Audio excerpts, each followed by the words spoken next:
Pauline de Malherbe. Il est 7h41 et vous êtes bien sur RMC. L'invité du jour. Deux invités du jour. Frédéric Ploquin, journaliste, auteur, spécialiste du grand banditisme. Bonjour. Vous êtes dans ce studio. Et par téléphone, on est avec le maire de Valence. Bonjour Nicolas Daragon. Bonjour. Je reprends rapidement la succession sanglante des faits. La semaine dernière, un homme a été abattu mardi, puis mercredi, puis samedi, tout ça à Valence, donc dans votre ville, Nicolas Daragon. Depuis, des renforts ont été dépêchés sur place. Pour combien de temps? Et est-ce que vous vous dites que ça peut effectivement fonctionner? Et si ça ne fonctionne, est-ce que ça fonctionnerait uniquement le temps des renforts jusqu'au jour où ils vont repartir, quoi? D'abord, premier point, ma ville, c'est pas ça. Donc, et c'est du grand banditisme. Et donc, ça répond en partie à votre question. Sur le grand banditisme, malheureusement, je pense pas que les forces mobiles auront un impact fort. C'est les enquêtes de police judiciaire qui sont en cours qui vont, j'espère, prospérer rapidement pour obtenir des résultats. En revanche, les forces mobiles, elles ramènent un peu de tranquillité, de sérénité pour les habitants de la zone de sécurité prioritaire qui subissent ces assauts trop régulièrement de bandes organisées. Et donc, elles viennent neutraliser les lieux de deal. Et ça, c'est l'objet principal de mon inquiétude. Et c'est ce pourquoi je sollicite l'État depuis plusieurs années. Quand les forces mobiles sont là, évidemment que le territoire est apaisé, évidemment que les luttes entre bandes s'interrompent. Donc, leur présence, elle est souhaitable. Et j'ai questionné le DGPN de la même façon que vous venez de le faire, en lui disant, mais très bien, après lundi soir, que se passe-t-il? Sa réponse a été, on sera là le temps nécessaire. Donc je pense que les forces mobiles vont rester plus longtemps et c'est tant mieux. Plus longtemps, hein. Normalement, officiellement, ils devaient repartir lundi. Ce que vous nous dites ce matin, c'est qu'ils vont sans doute rester plus longtemps, davantage, en tout cas, le temps nécessaire. Mais Nicolas Daragon, ça me frappe quand même, parce que vous commencez en disant, mais notre ville, c'est pas ça. Moi, je veux bien, j'adorerais. Mais c'est en train de devenir ça. Et bien malgré vous, on l'a bien compris, et ça fait des années que vous appelez, mais il aura fallu 3 morts quand même pour qu'on vous envoie des renforts. C'est mon problème, hein. Ça veut dire que ce que je dis à l'État depuis maintenant plusieurs années, c'est cette véritable faillite de l'ordre public à laquelle on assiste, c'est-à-dire des effectifs insuffisants sur la voie publique pour maintenir l'ordre. La police judiciaire fait son travail, les stupes font leur travail, il y a des interpellations, il y a des réseaux qui sont démantelés, mais quand ils sont démantelés et que les gens sont condamnés en prison, il y a d'autres bandes qui viennent en lutte pour reprendre le territoire. Ce que je souhaite, c'est qu'évidemment, ce soit les forces publiques qui viennent à la place de ces bandes, et donc il faut qu'il y ait une présence policière bien plus importante sur le territoire, et qu'elle ne soit pas seulement en réaction, qu'elle soit de temps en temps par opportunité. Donc les forces mobiles présentes là pendant 10 jours, 15 jours, tant mieux. Je me fais pas d'illusions, on va pas les avoir pendant toute la vie. Mais ensuite, des opérations très régulières de forces mobiles qui viennent une fois le lundi, une fois le mercredi, une fois le vendredi, pour faire qu'on déstabilise complètement. On est dans une ville moyenne, ça veut dire qu'on localise parfaitement les points de deal. On n'a pas une étendue géographique métropolitaine qui fait qu'on ne peut pas maîtriser. Donc c'est gérable. En fait, vous dites on devrait pouvoir y arriver, quoi. Mais comme dans toutes les villes moyennes où il vient de se produire ces drames, on peut gérer. Il est encore temps. Il est encore temps. Il y a 2 rues parfaitement identifiées à Valence où on sait que si on installe les forces mobiles de façon durable, si on fait des opérations coup de poing très régulièrement, on fera reculer les dealers. Et nos concitoyens ne comprennent pas dans nos villes. Ils ne comprennent pas parce que si c'était éparpillé, si ça faisait effet d'éclaboussement partout, oui, ça serait beaucoup plus compliqué. Ça n'est pas le cas. On a une zone de sécurité prioritaire qui a été identifiée depuis plus de 10 ans et on n'a pas mis les moyens pour faire s'interrompre ces réseaux. Nicolas Daragon, vous restez avec nous, mais dans ce studio, Frédéric Ploquin, ça m'a beaucoup frappé. La dernière fois que vous êtes venu, je vous avais invité après un Xème règlement de compte à Marseille. Je vous ai interrogé sur Marseille, vous m'avez répondu Orléans. Et je me souviens dans ce studio, avec Charles, on était sidérés. On s'est dit, mais attendez, qu'est-ce que vous nous racontez? Vous nous aviez raconté qu'il y avait, en plein jour, à Orléans, eu des règlements de compte avec un homme quasiment jeté par la portière d'une voiture, des courses-poursuites en plein cœur d'Orléans.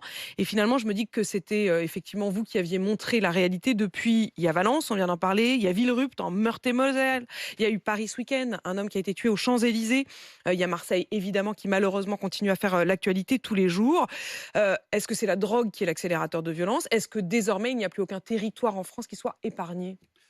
Effectivement, on peut dire que la drogue, d'une certaine manière, hystérise la criminalité. Moi, je dis ça, c'est-à-dire que ça provoque une hystérie globale, à la fois chez les trafiquants, auprès des clients qui découvrent que la drogue vient jusque chez eux. C'est le commerce de proximité comme ça qui s'est développé dans toute la France et qui fait que C'est totalement sorti maintenant des grands centres urbains.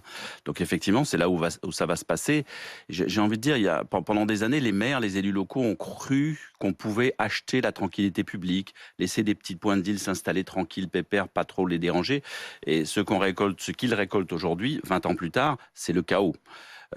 Pourquoi ? Parce qu'effectivement, les petits points de deal pépères d'autrefois, ce qui était le cas, il ne se passait pas grand-chose sur les points de deal. D'ailleurs, Ça faisait pas trop de bruit, ça dérangeait pas grand et c'était monde. même l'intérêt des dealers eux-mêmes de porter les bagages et les courses des petites mamies localement, de se montrer tranquille, etc. C'était leur intérêt. Et là, tout d'un coup, on est passé dans une autre dimension. C'est la génération Kalachnikov qui prend le pouvoir, c'est-à-dire des individus qui ne règlent leurs problèmes que à la Kalachnikov, qui ne voient que ça comme façon de régler leurs rapports, leur concurrence, etc. Et on a l'arrivée massive aussi d'un nouveau produit, la cocaïne, qui a envahi le territoire, qui a conquis d'abord les villes et qui aujourd'hui conquiert les campagnes, les zones rurales. Et avec la cocaïne, dans la mesure où il y a plus d'argent, il y a une concurrence qui s'accroît et il y a nécessairement, au bout du compte, des violences de ce Et type-là. donc, on passe d'un banditisme local Mhm. au grand banditisme. Frédéric Ploquin, quand vous entendez Nicolas d'Aragon, à l'instant, le maire de Valence, qui dit, bon, ces 2 rues, on devrait quand même pouvoir y arriver. Est-ce que vous C'est- partagez son optimisme? Alors, disons que effectivement, les trafiquants de stupéfiants, bon, ils sont pas tous super intelligents. La preuve, je veux dire, ils se foutent sur la gueule alors qu'ils devraient pas, et ça va faire fuir le client, donc c'est pas bon. Mais ils ont quand même une petite intelligence et un petit peu voilà, ils sont un peu malins et ils ont compris qu'en allant justement dans des villes comme ça, des sous-préfectures, on va dire, Valence, Orléans, comme vous autrefois disiez. tranquilles, peut-être qu'il y aurait une plus faible densité de forces de l'ordre, ce qui est la réalité. Je veux dire, les forces de l'ordre sont hyper concentrées sur Paris, sur Marseille, sur Lyon, sur des villes comme ça. Et quand on sort de ces zones police, on arrive dans des plus petites villes où les commissariats sont un peu plus dépeuplés, où il y a beaucoup moins de policiers. C'est le cas en Moselle, c'est le cas à Valence. Et après, au-delà, on arrive même en zone gendarmerie, où là, la gendarmerie est en train d'essayer de s'adapter. Mais c'est pareil, la couverture du territoire, je veux dire, la gendarmerie, elle couvre des territoires entiers où ils ont un peu de mal en zone rurale, justement, à mobiliser énormément d'hommes localement sur un point précis. Donc, pour délocaliser, à partir du moment où ça s'enquiste dans une rue de Valence, à partir du moment où ça s'installe, c'est extrêmement compliqué parce qu'il faut vraiment mobiliser des équipes de policiers pendant plusieurs semaines, voire plusieurs mois, pour arriver à démontrer, enfin à identifier un par un celui qui amène le produit, celui qui le vend, celui qui Toute la surveille, chaîne, etc. pratiquement la chaîne de Pour production et de ensuite, commerce, quoi. pour ensuite démanteler éventuellement une première équipe. Et entre-temps, comme le disait le maire de Valence, on peut être à peu près certain, parce que c'est tellement lucratif que ça va attirer nécessairement une autre bande. Et aujourd'hui, Valence n'est plus le Valence que nous avons connu dans notre enfance, effectivement. Nicolas d'Aragon, ville vous tranquille. voulez quand même espérer qu'il s'agit d'un problème localisé, qu'on peut circonscrire. Quand vous entendez Frédéric Ploquin qui, tristement, a une vision peut-être un peu plus aussi du côté des trafiquants et où malheureusement ça finit souvent assez mal, est-ce que vous continuez quand même à vous dire on va y arriver? Mais bien sûr, j'ai ce devoir en tant qu'élu local de ne jamais renoncer. J'ai un seul mot qui m'a interpellé dans l'expression de Monsieur Ploquin quand il dit les maires ont cru pendant des années. On n'a rien cru du tout. Hein. Moi, ça fait des années que je dénonce, ça fait des années que je demande des interventions. On renforce les moyens de prévention spécialisés, d'animation, enfin tout ce qui est à la main d'un élu local, nous le renforçons et nous travaillons dessus et nous tentons d'améliorer les conditions. On a signé les projets de rénovation urbaine pour modifier totalement l'urbanisme et faire que on sécurise aussi l'espace public. Mais l'État n'est pas au rendez-vous. Ça veut dire que soit on met des forces sur le terrain en quantité, comme vous le disiez à l'instant, et on ne les concentre pas uniquement dans les métropoles, soit on continue de faire comme ça des petites opérations en réaction quand il y a des drames comme ceux qui viennent de se Mais produire. dans ces cas-là, Donc, on ne fera que repeindre la façade, quoi. On n'aura pas rien. résolu les problèmes de fond. On fera rien.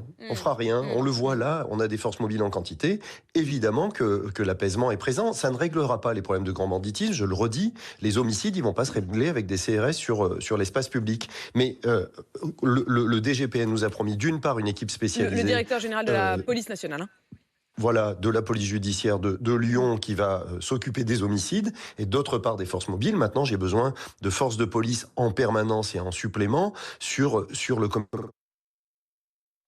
On vous a perdu, Nicolas d'Aragon, mais on a bien compris effectivement votre détermination, en tout cas, et votre espoir que l'État ne soit pas là en renfort que ponctuellement. Vous nous dites d'ailleurs que ces forces mobiles qui devaient quitter Valence lundi, ce soir, seraient probablement présentes plus longtemps. Merci à vous, donc Nicolas d'Aragon. Je rappelle 3 morts à Valence en 4 jours. Et puis merci à vous, Frédéric Ploquin, pour vos alertes et votre connaissance extrêmement méticuleuse de ce monde-là. Je rappelle que vous êtes journaliste, auteur notamment de ce dernier ouvrage, Jackie Le Mat, le parrain, le showbiz et les politiques. Il y avait déjà tout dedans. Et donc, je vous le recommande. Il est 7h51 sur RMC.